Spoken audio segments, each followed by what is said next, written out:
Welcome to the Podium Psychology Podcast with me, your host, Hugh Gilmore. The Podium Psychology Podcast is recorded in front of a live audience. We offer one of you, the audience, an opportunity to have a live psychology session with me, powered by a motivational interviewing approach. Then you, the audience, get to ask questions.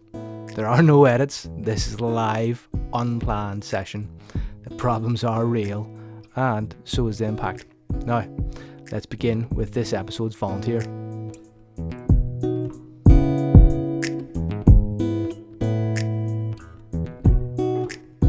Okay, Natalie, so welcome. How can I help you today?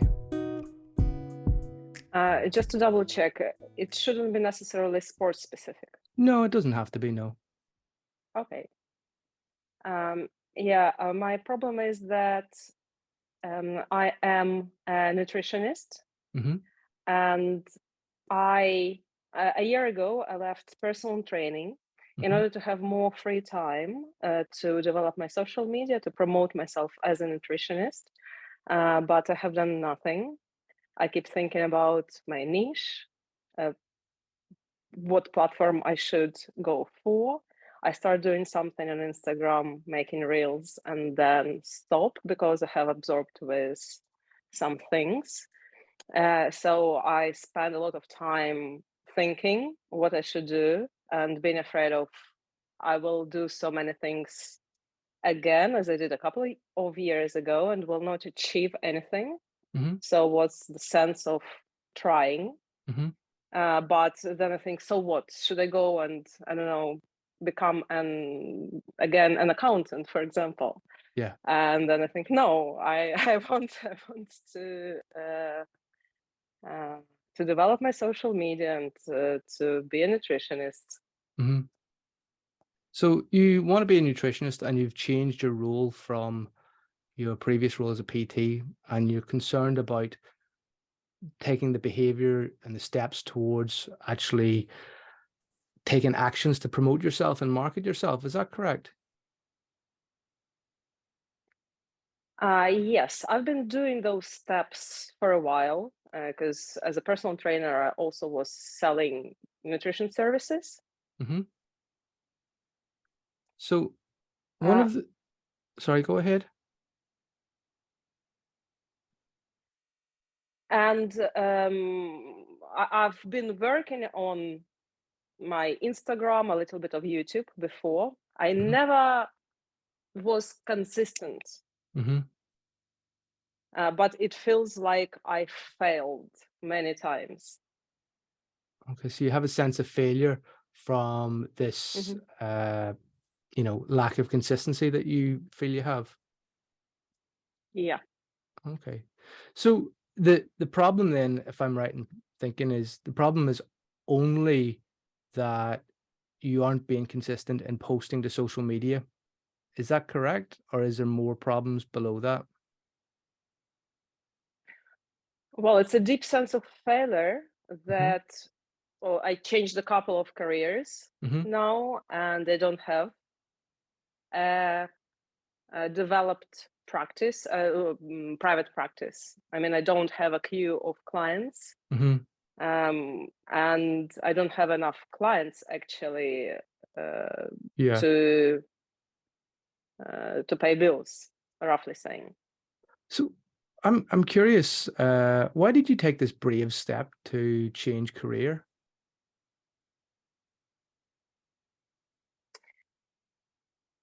From personal trainer to nutritionist. Yeah. I was burnt out as a personal trainer, Mm-hmm. and I felt bored as a personal trainer, thinking, now I'm here in this gym, but at the same time, I could be filming an amazing evidence-based YouTube video and developing my nutrition course, Mm-hmm. and doing so much more creative things that will be so much more useful for more people and so much more efficient for me. So you were helping people on a one-to-one basis, and actually what you want to do is reach out and hit a bigger audience, help more people. in something you find more challenging and be creative because you were burnt out and finding that previous role unrewarding. So you took this big, brave risk to step forward into the unknown. It wasn't unknown because before I already got some clients from Instagram for Mm-hmm. nutrition services, and my PT clients and their referrals. But now, as I'm off any stages, I lost any source of clients. Okay. So you need to gather more clients and you're familiar with doing this. So what's the thing that's stopping you being consistent? Because it sounds to me as if you've done this type of thing before, but you just haven't been consistent. What's stopping you from being consistent? Probably changing my approach to weight loss. Once I discovered Shannon Beer's approach, Mm-hmm.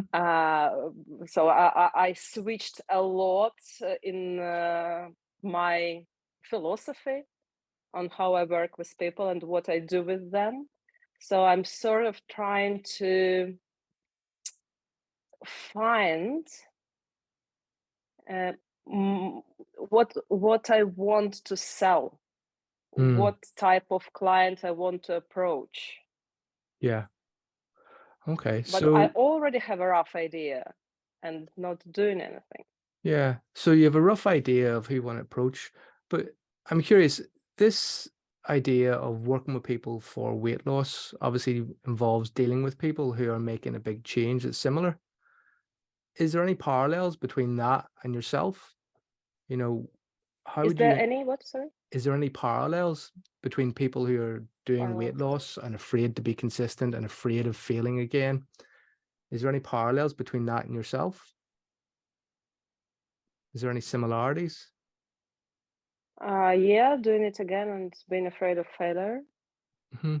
And I'm not that afraid of failure. I'm just thinking that I will do it again and I will spend time and resource, and it will not be and will not become popular. Okay. So big limiting factor for you is that if you put in effort and if you put in work and it's not successful, that is a bad thing. Is that correct? Yeah. And yeah. And therefore, because you might not be successful, it's absolutely pointless to try.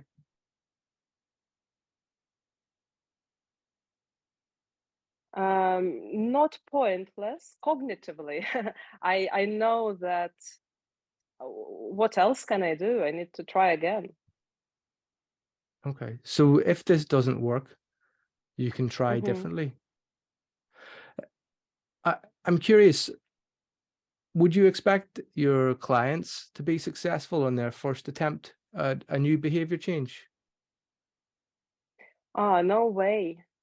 This is what I will be telling them, that they need to be really gentle on themselves and be ready for setbacks, and that it will be far from perfect. We're not looking for perfection. We're just Hmm. making small changes, and some things will not be going well first time they're doing it, and we'll be changing directions and strategies in case something is not working. Yeah. So the journey is actually one of learning and exploration as opposed to Yeah. precision. Yeah. Okay. Um, if if I was to say to you, like, how confident are you that you can develop this behavior of consistently trying new things and trying to post and create new social media content? How confident are you that you could do that out of 10? 10 being very confident and one being not confident at all. 3, 4. Three and four. Oh, so if you're, say you're a three, why are you a three and not a zero?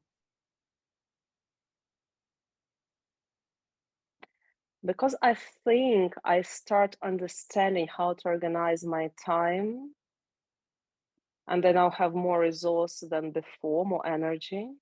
Mm-hmm. And I start learning more about how to progress without pushing myself too hard, so that I start procrastinating. So I think I'm finding the way of moving forward without being overwhelmed and without burning out Mm-hmm.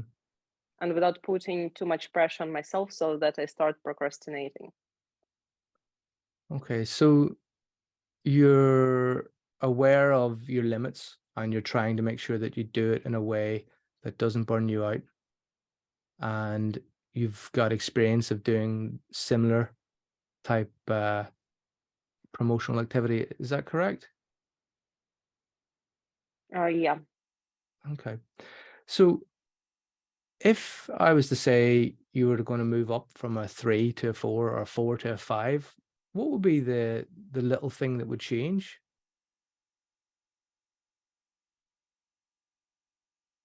Having A plan. having a clear idea of what market I want to target. Hmm. Okay. So you currently don't have a plan of the niche that you want to target? Yeah, I don't have a plan of the niche, and I don't have exact plan of what I want to do because I want to try different things. For example, Hmm. filming YouTube in Hmm. Ukrainian language for Ukrainian audience, and Yeah. recording reels in English on my Instagram Hmm. profile, Yeah. and some other things, Yeah. Okay. So you want to and do, see what works. yeah, so you want to experiment with different methods, whether it be YouTube, Reels, Instagram videos, and also in different languages, which I find it difficult because most people can't understand what I say, and you're able to communicate in Mhm. English and speak a different language as well. So you must find my accent very difficult. Um, but it's interesting that you've got like different platforms that you want to try or methods, but then also there's a different Mhm. niche. If I was to say to you that you were going to get a plan together in the next 2 weeks, what's stopping you from getting a little bit of a plan together that might help you?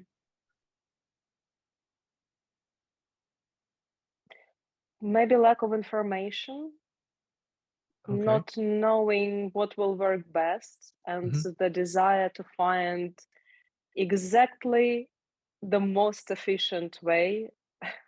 Hmm. uh, So it has to be perfect and work first time, and you have to choose the right thing first time round. yeah, Okay. And is that a useful belief for you to have? not at all. It's not useful. No. Okay. Um, and is that one that you want to keep believing then? Is that something that you're going to keep holding on to if it's not useful? No. What might be a more useful belief for you to have about creating this plan and taking actions in the unknown? The belief that I can get into a good mood Hmm. and intuitively write a plan and follow it without overthinking, because I don't know anyway. But if I do it, if I try, then I will know. But at Okay. least I am doing something. At least you would be doing something. Hmm. Do you mind if I challenge you and offer concern on something? Yeah. I have a sneaking suspicion that you're highly educated and very good at thinking.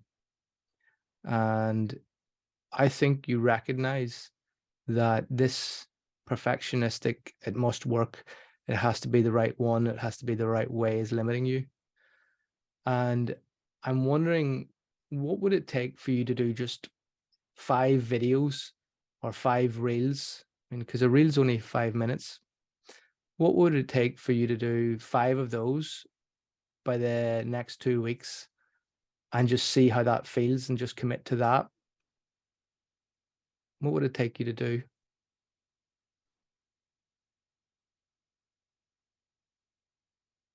I can easily do it. I did it a couple of weeks ago and then stopped at 5 and got absorbed with other things.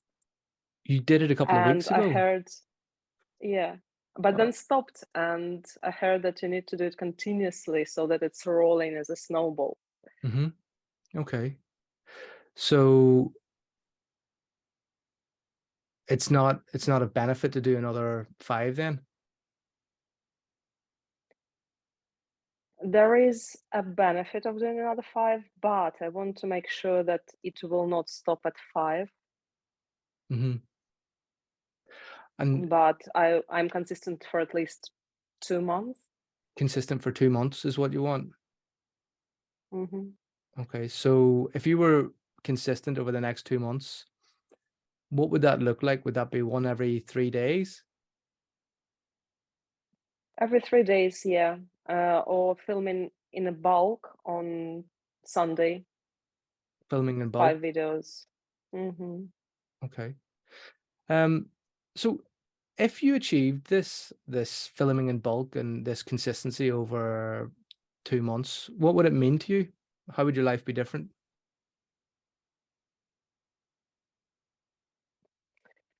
There are several options. Maybe it will not work, and I will think, oh, it didn't work again. I should come back and do finance. Or something will work out of it, and I will feel more confident, and it will be very cool. Okay. And is there any middle ground? Is there any, I don't need to go back and do finance, but it didn't turn into a viral sensation overnight with millions of views. Is there any middle ground? Mhm.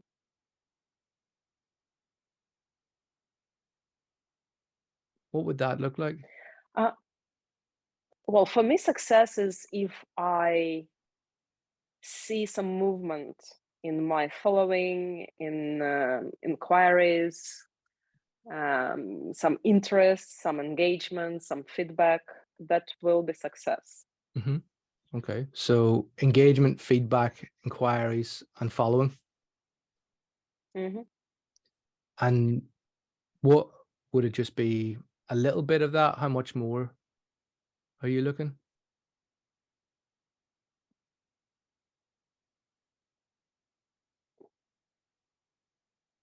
It's hard to quantify because now it's almost zero. If I get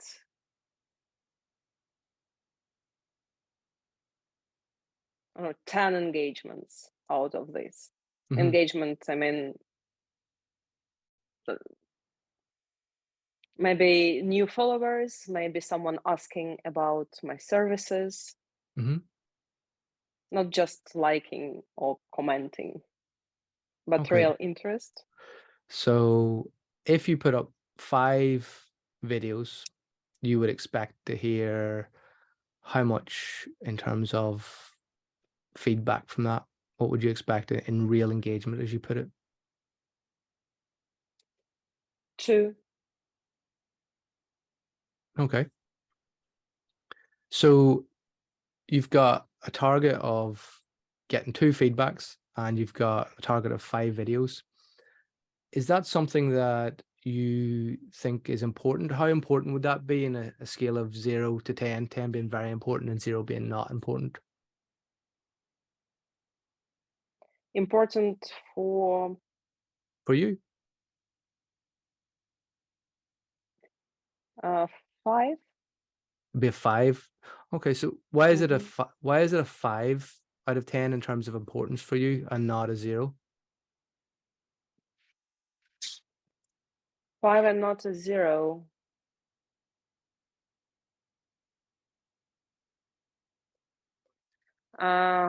Maybe because I will see that I've done something Mm-hmm. and I got results out of it. Okay, so it's important because you will see that you've got a result out of it if you do it. Is there any other reasons why this is important for you?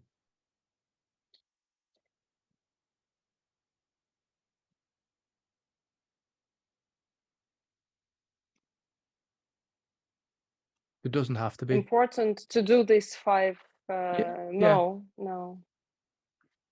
Because I'm also not very confident in the effectiveness of Reels for English-speaking audience. I'm Hmm. thinking more about YouTube for Ukrainian speaking. Yeah. So you feel as if your reels, if you do them in English, might be limited because you're concerned about how good you'll be at that. Yeah, I'm not sure that I will bring anything new to the market and people will get interested because the market is quite saturated. Hmm.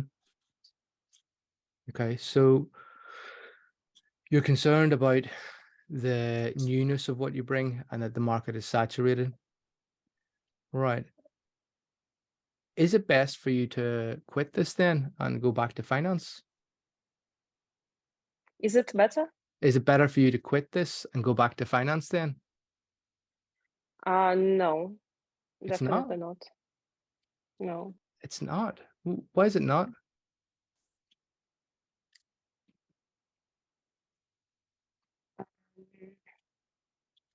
Because I'm still more interested in nutrition and nutrition psychology than finance, and that's something that I like doing, and finance, that's something I hate doing. Okay. Can I put this together for you? Because it seems to be that you have taken a brave decision to change your career. You have gone out and upskilled yourself further in a way that you want to work, understanding about psychology and nutrition and weight management. And that now that you've got these skills to do that, you've got this last piece of the puzzle to crack, which is how do you market yourself effectively using social media? And you want that to be a massive, massive overnight perfect success. And yet at the same time, you recognize that that's not a useful belief and that actually Mm-hmm. this is more of a case of you're just dropping one single snowflake and keep dropping those single snowflakes until you get an avalanche of change in terms of your following. But you also know that there's some clear metrics that you need to hit or clear results, which is can you get just keep putting these out and see how they go and experiment with them. And then hopefully you'll get the other key results, which is inquiries about your services to see if you're of value to these new followers. And there seems to be a lack of, it's not completely important and you're not completely confident, Mm-hmm. but at the same time, you don't have another option to take. You've got yourself between caught in a rock and a hard place of, I really don't want to go and do finance. I don't want to go back and do PT and be burnt out, Mm-hmm. but I'm just a little bit afraid of taking this leap to make this change to see if I can actually do this. But you really don't want to go back here, but you're afraid to take this step Yeah. forward. What are your thoughts on that?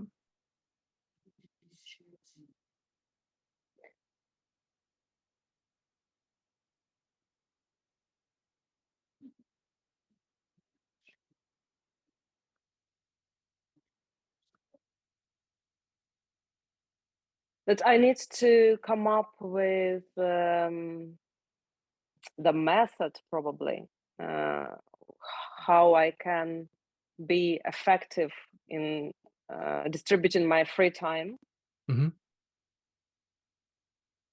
and find the ways of actually doing what I plan. So it's actually setting aside time to do the plan. Yeah. Okay. And if you were going to set aside time to do the plan, how would I know that you've done that?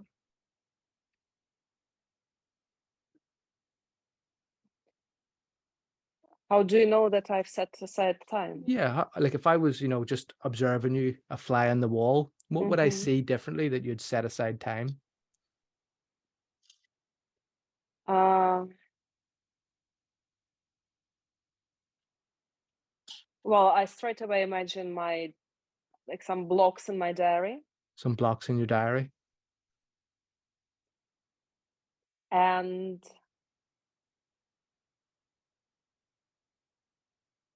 sitting with my laptop and doing what I need to do. Hmm.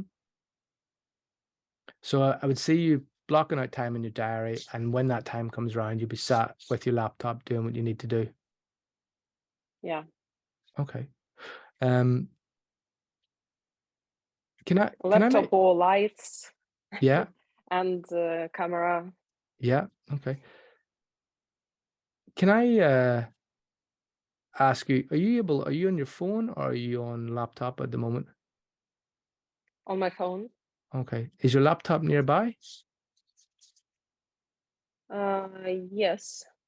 Okay. Would you be able to open up this laptop and plan in some time to do some reels after this call? Yeah. You would.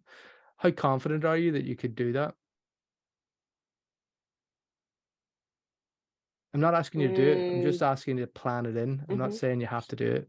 How confident are you that you can just plan it mm-hmm. in out of 10? 10. You're 10 out of 10 confident you could plan it in? Mm-hmm. Okay. How confident would you be that when it comes to it, you would actually do it?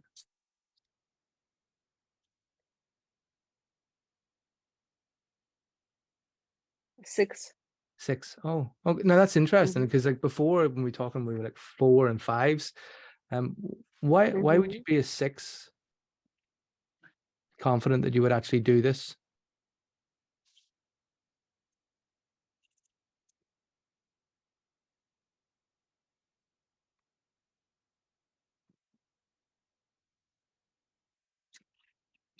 That if I plan, it's more likely that I will do this. Okay. So if you put it in after this call, you're more likely to do it.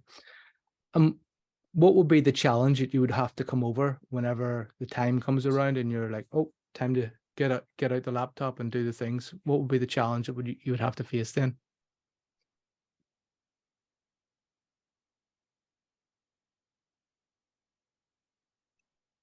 More urgent things coming up.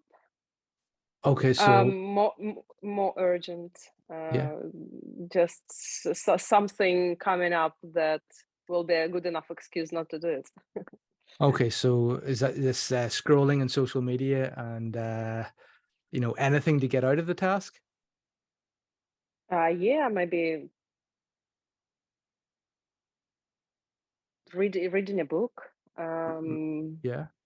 doing some admin, um, cooking. Okay, so you've got many different skills, many different skills to avoid this pain of doing the thing Mm-hmm. that you want to do but are afraid to do it. Um, can I make a suggestion? So Mm-hmm.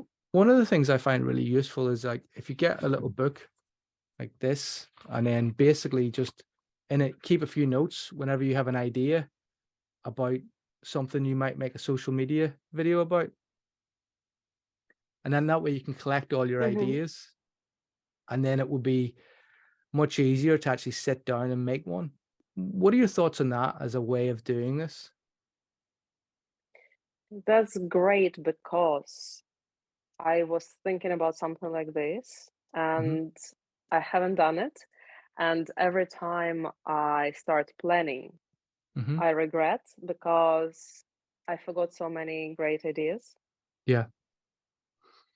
So actually there's a limit to the creativity that you can bring to the session if you don't have a little book on you to record these great ideas that you have. Is that fair to say? Yeah. Okay. I'm just curious. We've been talking for, yeah, just over half an hour. And Mm-hmm. has there been anything occurred to you while we've been discussing that's been of use?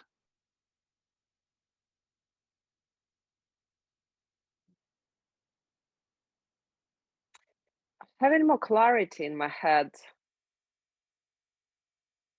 and the importance of planning. Mm-hmm.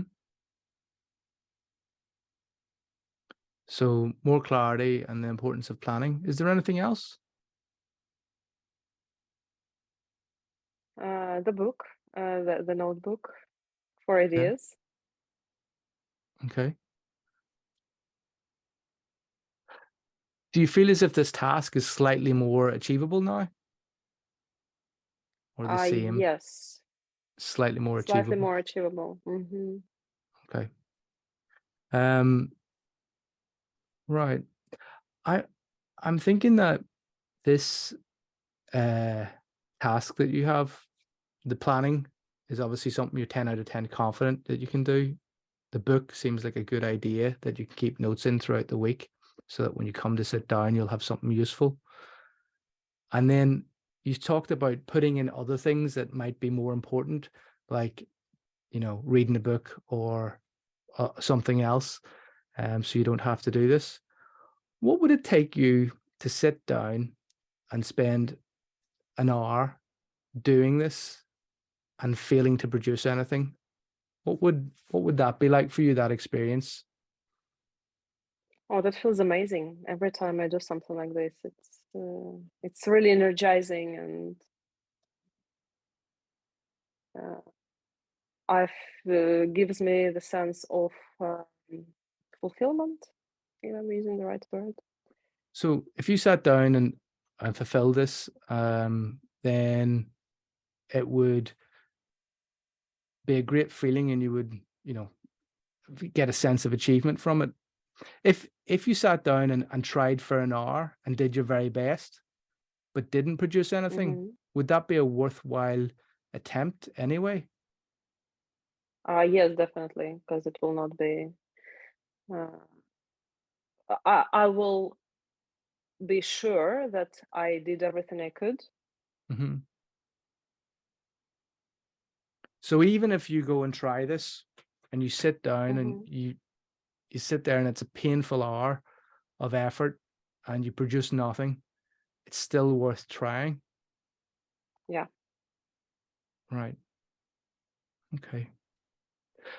So we'll come into the end of the session, and I'm just curious, what do you think you might do differently now? What might you take away from here in terms of to do? That's actually a great idea, just to set aside time, maybe even switching off phone, but I need phone to fill myself. Anyway, to uh, to really give time to that particular form of activity without expectations, Mm-hmm. then I will definitely create something useful. Okay. I think you might be onto something there. I think that might be an idea. So if I was to put this to you, it takes bravery, which you already have because you've made this brave change to step outside and further yourself in a different way and protect your lifestyle because you were getting burnt out previously. But then on top of that, Mm-hmm. you're also going to sit down and, attempt to put yourself out in front of the world. And that's quite an anxiety provoking thing. Like what will happen? Will people like me? Will people like what I do and have to say? And you don't need to be liked, and you don't need to be successful, and you don't need to be new, and you don't need to offer anything new, because just as a simple human being, that's enough, and you're entitled to go about your business as you want, you know. And I'm sure people will latch on to that, and if they don't, then you'll learn and you'll find a better way to do it and keep improving the same way you've improved from being a PT into being a nutritionist. um so I don't think there's anything here that you're not capable of. It's actually just leaning into the uncomfortableness and saying, yeah, I'm okay with actually trying this and doing a bad job of it and learning, just the same way you'd model that for your clients. You any thoughts about that?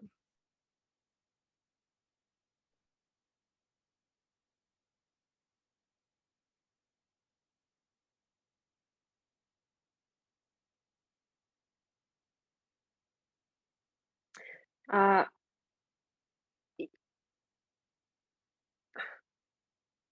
I agree that I I cannot expect anything from this. I cannot expect overnight success. I cannot expect any success, and it's normal.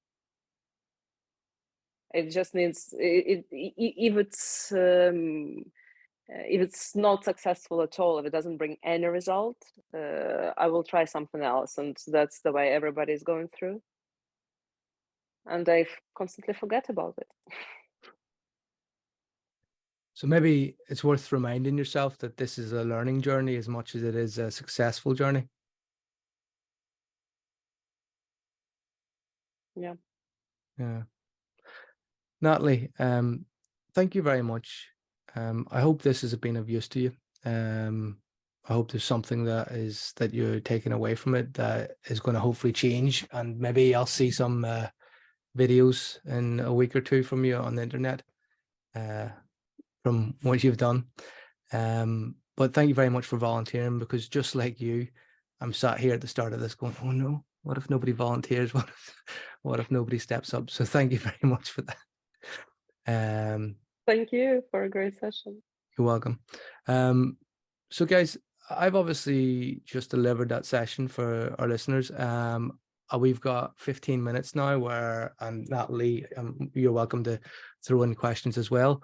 But if anybody would like to ask a question about that session or about anything else to do with what's just occurred or sports psych in general, in relation to motivational interviewing or behavior change, please feel free to just shout it out, put up your hand and shout out, and I will bring you on.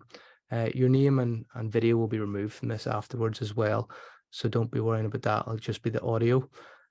So does anybody have any questions out there? And Natalie, also, do you have any questions yourself from that session?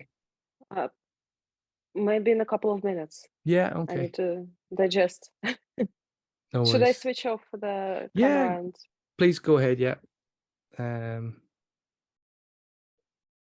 So does anybody have any questions for me?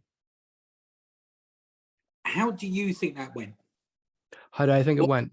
Yeah, what were you trying to achieve, and did you achieve it? So one of the things about motivational interviewing is I'm not there to try and achieve anything. I'm there to actually understand what the person in front of me is trying to achieve, because my goal is secondary to their goal. My goal is simply to be there for them.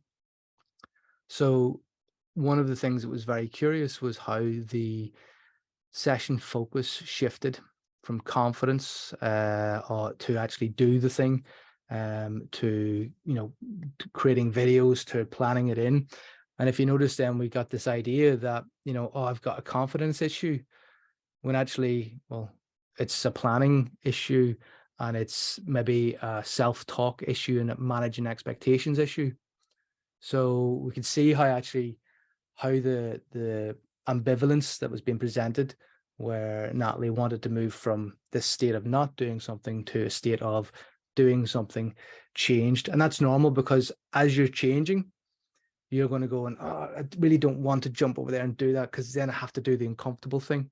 So it's normal to, identify all the difficult things.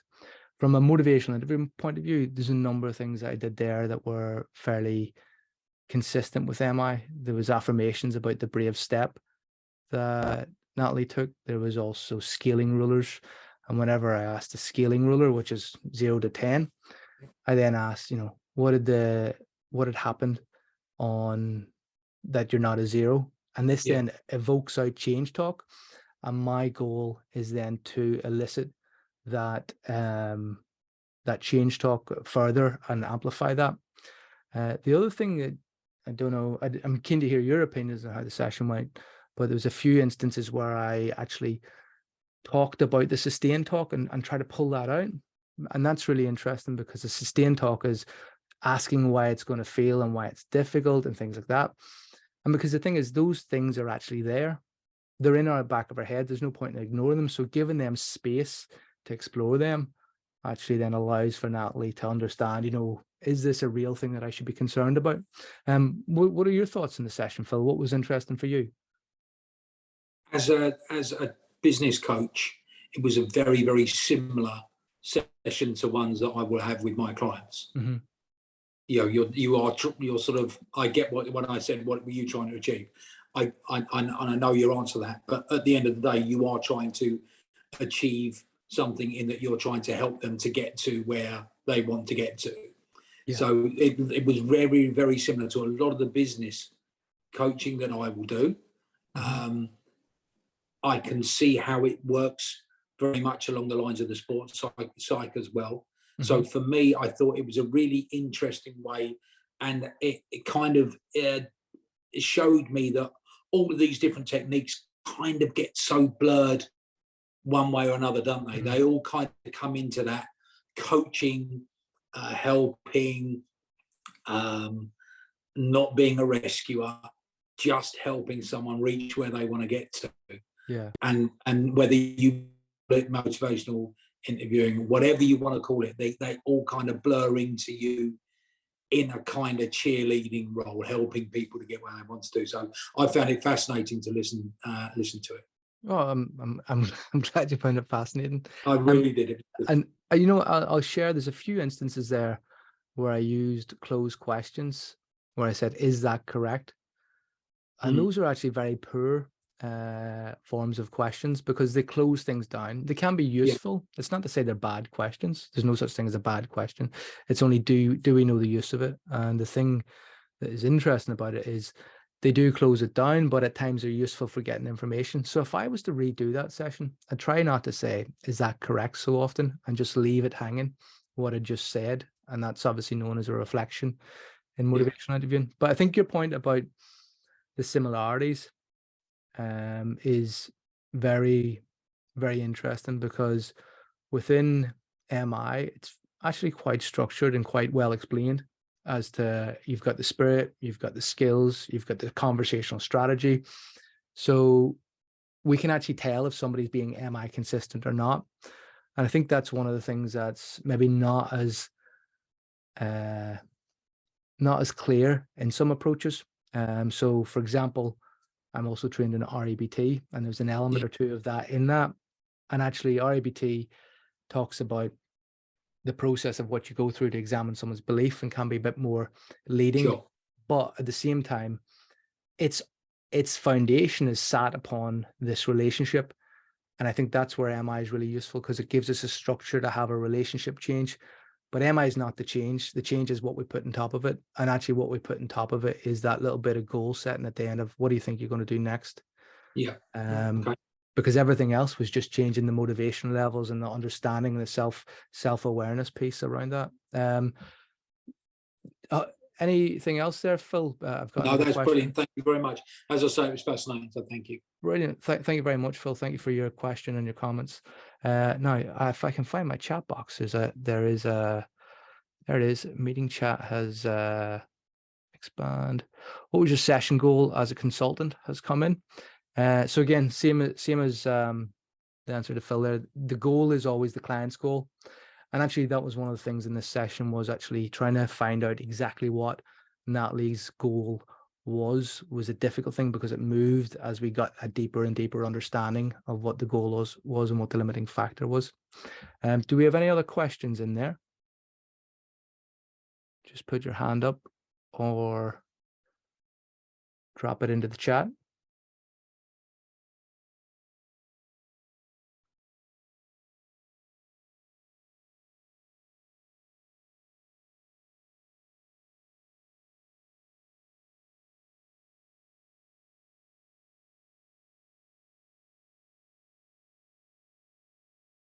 I can't tell if people are frantically trying to work out how to get the mics off, or there's just silence. Any other questions? Oh, I'll jump in with a question if it's all right. Yeah, go ahead there. If you can hear me okay. Yeah, How would you then look to start this? If you had a second session, for example, would then the sort of opening be, well, what's changed since last time? that's a really good question. And I think that it depends on the scenario that you're actually working with, because if you're working with somebody whose goals might change because they've tried it and failed, or there may be sensitive things going on, I might actually ask just what's been difficult and what's got better since I've last saw you. So you get this difficultness and the difficulties out, and then what's got better. And part of the reason behind that is that behavior change requires confidence. If you're not confident, you're not going to change behavior. Nobody quits smoking, nobody stops heroin, or nobody wins a medal because they don't believe they can. If you don't believe you can, then it's going to prevent all action. So the big aim for me would be, even if I ask them, have they achieved their goal, or what have they done, it might actually be bringing up something that's going to dent their confidence. And the job, first of all, is to restore and build that confidence before I see what the next change might be. What are your thoughts on that? That's really good. That makes a lot more sense. Obviously, as you said, we're looking to build the confidence, to remove the ambivalence and get them moving forward. So to focus on that, at least to start with, is a really smart idea, actually. Yeah. Well, it's not my idea. It's well, it makes sense. Obviously, following the MI framework and what it's sort of what the theory is and what it aims to achieve, it makes a lot more sense than just going sort of neutral of what's changed. Yeah. And again, I think that's the thing, is even if somebody has, say, for example, in this case, Natalie's gone away, didn't plan the time, didn't sit down, didn't do the videos, and she comes back and says, nothing's changed, it's still bad, I'm still unhappy about this. I'm like, all right, well, it's clearly important enough to you, because you're actually annoyed about it. When people are sad, annoyed, or they're frustrated about these things, it's because these things are important to them. If they're not important, then it's not a problem. They're not emotionally distraught by it. But even that, just the fact, oh, this is still important to you, you haven't achieved any success, it's even got worse, you've wasted more time, and it's still important to you, you really care about being successful here. So even that is just highlighting what they care about, and that's a good way to sort of tap into difficult scenarios to boost somebody's motivation and help them realize that it is important to them to make this change, and they are committed to it. Any thoughts on that, John? It's I don't know if it makes sense, but it's more than making sense, isn't it? It's as you said, it's boosting their confidence, and it's highlighting sort of those affirmations of, okay, you've not done what you actually set out to do, but it's important to you, and you may have done a little bit in the right direction, so let's go in that direction and see what else is there. Yeah. Thanks very much, John. Thank you. Thank you very much. You're welcome. We have a few more questions coming in here. So we have, apart from the limiting belief question, were there any other REBT questions? So the REBT question, REBT asks, it uses 3 questions to dispute beliefs. Is this helpful? Is this logical? Is this evidence-based? And I didn't want to go into REBT because it's a different approach, but sometimes I'll slip into that because it's just useful. It's also useful to locate people's beliefs in MI. So I use it as kind of a targeting system. So I would look for, do they not accept themselves? Do they not accept others? And do they not accept their life? And then that would sort of let me go, there's 3 things in there that are sort of 3 areas that they might not be happy with. And then they'll also be placing demands in those areas, the demand being that I must be perfect, I must be successful. And Natalie's probably saying, I must be perfect and I must be successful. And if I'm not, I either can't stand it, I can't, it's awful, or I'm a terribly bad person, or other people will think I'm a terribly bad person because I'm not successful and perfect. So those would be the demands that are placing. So I kind of roughly try to just agitate that a bit by, is this belief useful? When she said that she must be perfect and be successful, and she realized that it wasn't. And there was a lot of perfectionistic type language within that. And that's really useful stuff, because it can be useful to be perfectionistic up until the point it doesn't work. At that point, it doesn't work. So that's, I don't know if there was any other hints of RIBT in there. There may well have been, as I'm trained in both methods. So yeah. Claire, I see you've got your hand up there. Hiya, Hugh. Hiya. Thanks a million. That was great, and thanks, Natalie. It's really cool when you hear somebody being so brave, and as a fellow career changer, just as quick as I said, you go for it.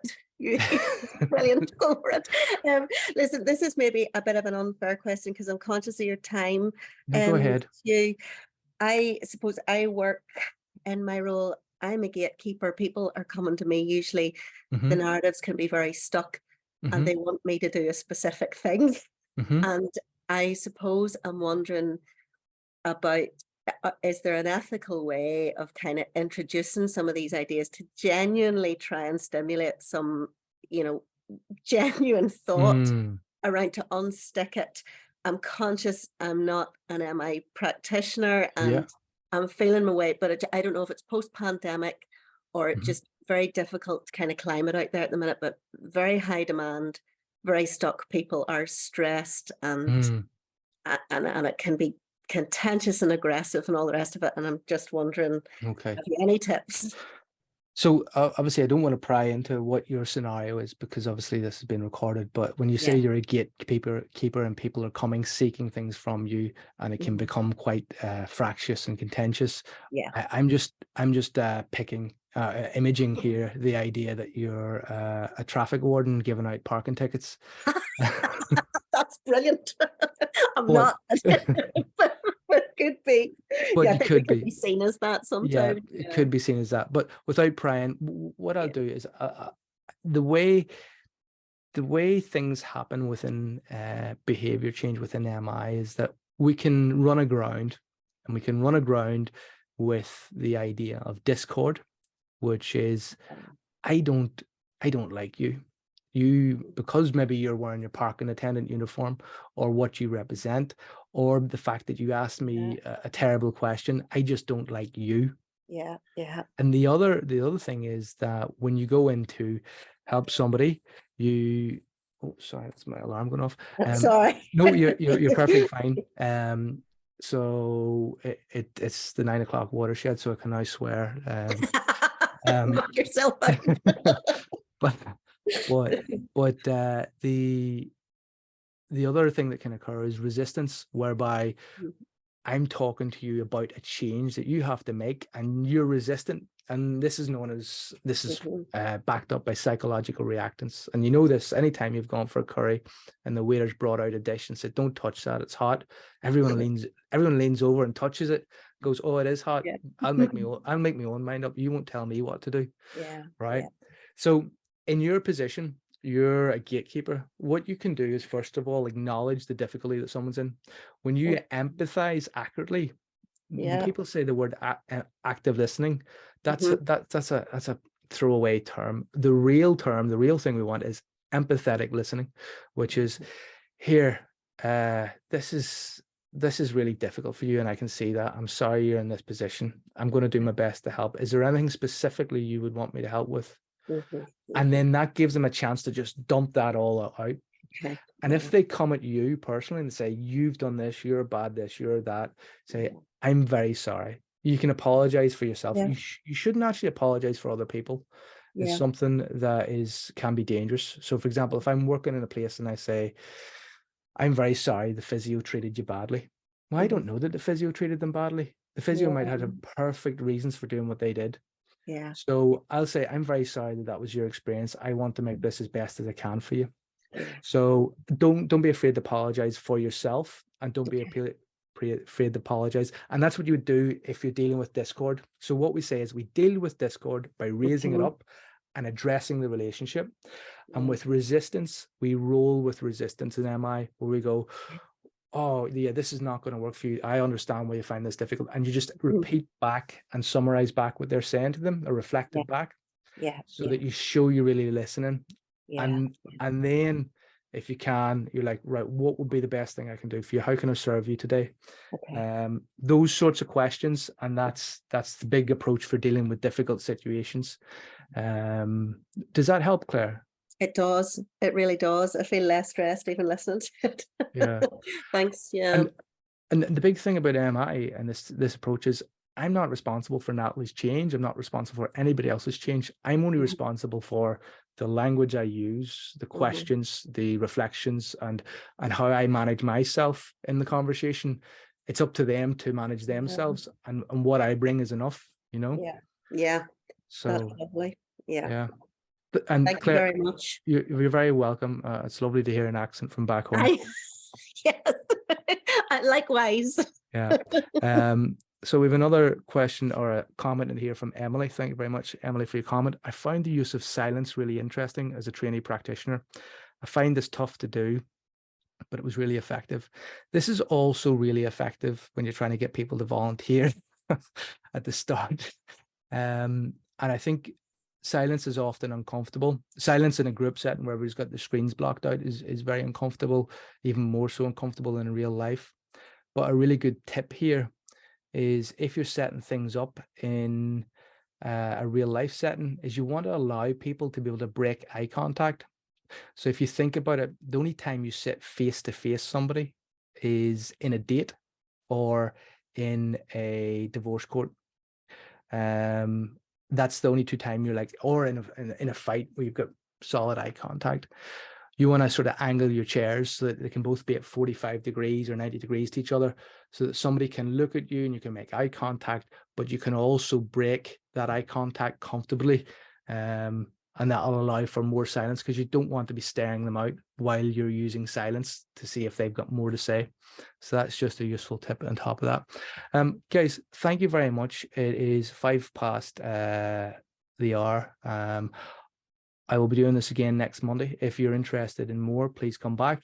And I will need another volunteer next Monday. If you're interested in learning more about this, please check out Podium Psychology. I have training once a year in motivational interviewing, and an online course once a year as well, called Change Conversations. It's on my Podium Psychology website. Thank you very much for your questions and your participations, and massive big thanks to Natalie for stepping forward and being a volunteer today. Go forth and have a lovely evening or a good night's sleep. Thank you. Thanks very much for listening. I hope you enjoyed that. If you're interested in getting somebody who's trained in motivational interviewing to work with you, there's a list of people on my website who I've personally trained up in motivational interviewing. However, if you're interested in getting trained up, get in touch with me.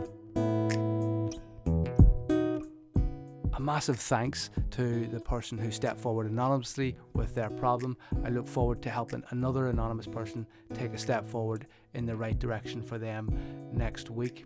If you're interested in being part of the live audience, please sign up. My YouTube channel can be subscribed to and has a host of playlists and videos there which are related to motivational interviewing and performance psychology. If you want to subscribe or share that, I would greatly appreciate it. Thank you very much.